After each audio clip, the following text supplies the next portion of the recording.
सभी विद्यार्थी भाई बहनों का फिर से बहुत बहुत स्वागत। इसके पहले हमने रस में रौद्र रस, विभत्स रस, अद्भुत रस, उसके स्थायी भाव और उसके कई उदाहरण हमने देखे हैं। आज हम इस तासिका में श्रृंगार रस, शांत रस और भक्ति रस पर चर्चा करने जा रहे हैं। तो इधर रस और इधर स्थायी भाव है। सबसे पहले श्रृंगार रस, उसका स्थायी भाव क्या है?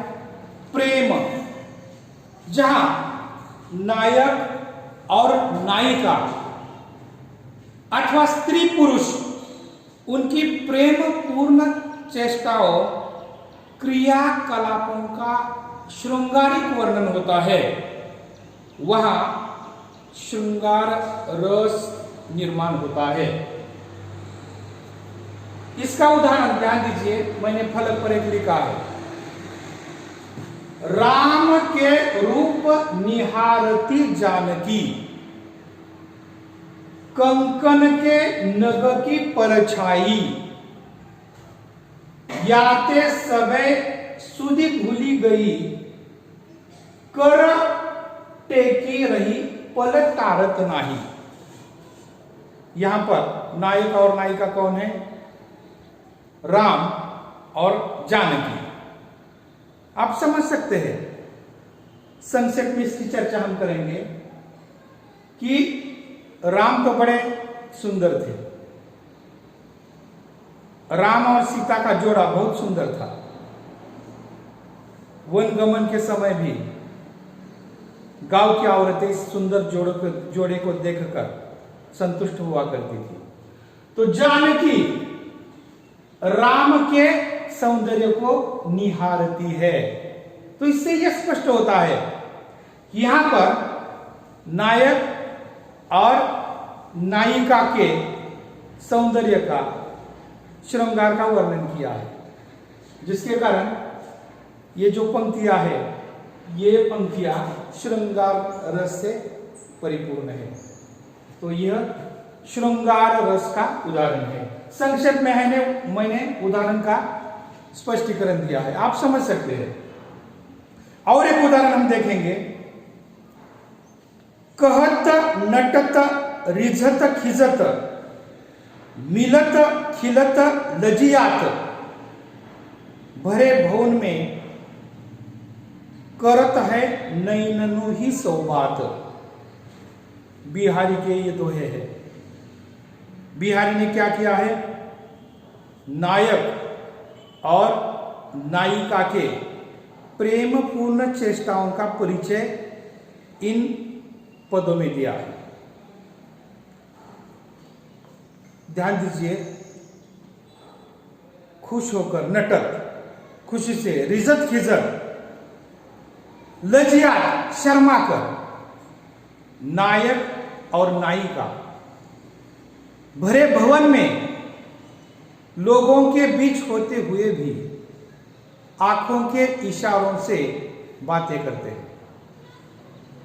आंखें केवल देखने का ही काम नहीं करती है, आंखें बोलती भी है।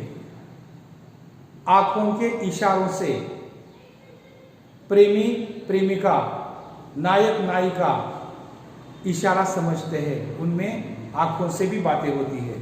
तो इस प्रकार उसमें श्रृंगार दिखाई देता है। इसलिए यह उदाहरण भी श्रृंगार रस का है। दूसरा रस है शांत रस। उसका स्थायी भाव क्या है? शांति है, जहां भक्ति, नीति, ज्ञान, वैराग्य, धर्म, दर्शन, तत्व ज्ञान अथवा सांसारिक नश्वरता संबंधी प्रसंगों का वर्णन होता है, वहां शांत रस की निर्मिति होती है। यहां पर उदाहरण दिया है, माला फेरत जुग भया, गयान मन का फेर, कर का मन का डाली के मन का फेर। तो इस पद में स्थायी भाव शांति है और भक्ति शांति रस में यह शांति स्थायी भाव होने के कारण यह रस शांत रस है। उसका और एक उदाहरण हम दे सकते हैं। माटी कहे कुमार से, तू क्या रौंदे मोहे, एक दिन ऐसा आएगा मैं रौंदूंगी तो है। ध्यान दीजिए। तो शांत रस का ये दूसरा भी उदाहरण आप समझ सकते हैं। तीसरा जो रस का प्रकार है अर्थात यह छठा भक्ति रस, उसका स्थायी भाव क्या है? भक्ति है, जहां ईश्वर अथवा अपने आराध्य दैवत उनके प्रति श्रद्धा, अलौकिक प्रेम या स्नेह, विनयशीलता का भाव हृदय में उत्पन्न होता है, वहां भक्ति रस की निर्मिति होती है। मैंने यहां पर उदाहरण दिया है,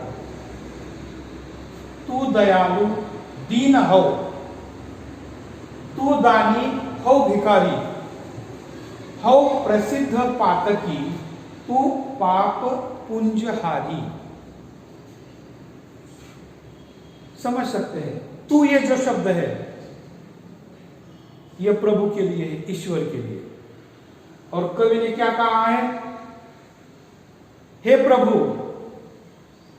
तुम कैसे हो? दयालु। ईश्वर प्रभु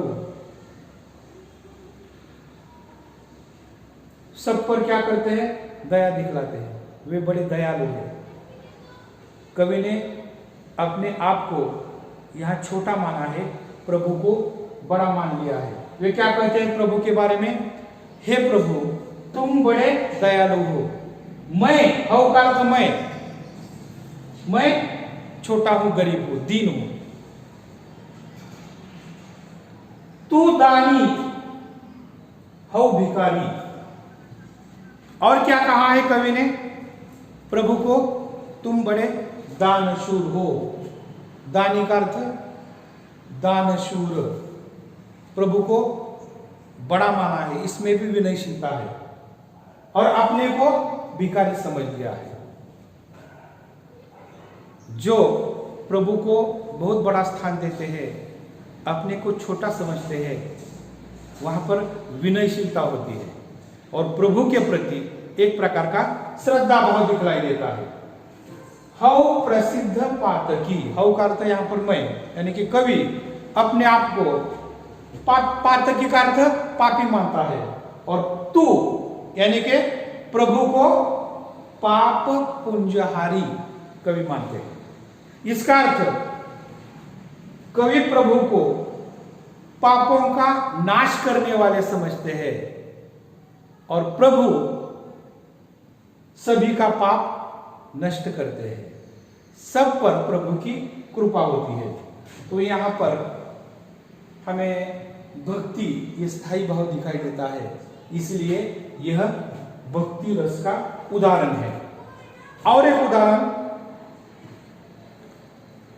समदर्शी है नाम तिहारो, सोई पार करो, एक नदिया एक नार कहावत, मैलो नीर भरो, एक लोहा पूजा में राखत, एक घर बधिक परो, सो दुविधा पारस नहीं जानत, कंचन करत खरो। यहां पर प्रभु के लिए समदर्शी यह शब्द का प्रयोग किया है। समदर्शी का अर्थ सबके प्रति समान दृष्टिकोण रखने वाले, भेदभाव न करने वाले। और प्रभु भेदभाव कभी नहीं करते, चाहे पापी हो पुण्यवान हो, गरीब हो अमीर हो, छोटा हो बड़ा हो, काला हो गोरा हो, स्त्री हो पुरुष हो, ऐसा भेदभाव प्रभु के पास नहीं है। प्रभु की आराधना करने का सबका अधिकार है। और प्रभु क्या करते हैं? भेदभाव न करते हुए, सबको समान दृष्टि से देखते हुए जो जो प्रभु की भक्ति करते हैं उनका भला करते हैं। यहां पर उदाहरण दिया है परिस का। परिस का वैशिष्ट्य क्या है? वह लोहे के संपर्क में आने के बाद लोहा सोने में परिवर्तित होता है। चाहे लोहे की पूजा में रखने वाली मूर्ति हो या कसाई का शस्त्र हो, पारस या परिस ऐसा नहीं मानता कि मैं मूर्ति का ही सोना बनाऊंगा, कसाई के शस्त्र का नहीं बनाऊंगा। मतलब कसाई का शस्त्र परिस के संपर्क में आने के बाद उसके स्पर्श से सोना बनता है, मूर्ति का लोहा भी सोना बनता है। इस प्रकार प्रभु समदर्शी है, सब पर समान दृष्टि रखते हैं, सबका भला करते हैं। प्रभु के पास कोई भेदभाव नहीं है। तो इसी प्रकार यह भक्ति रस का उदाहरण है। तो इसी प्रकार हमने कक्षा 12वीं के लिए जो रस है, रौद्र रस, बीभत्स रस, अद्भुत रस, श्रृंगार रस, शांत रस और भक्ति रस, उसके स्थायी भाव और उसके उदाहरण हमने देखे हैं। इसी के साथ साथ 11वीं में जो रस थे उसका भी हमने अध्ययन किया है। धन्यवाद।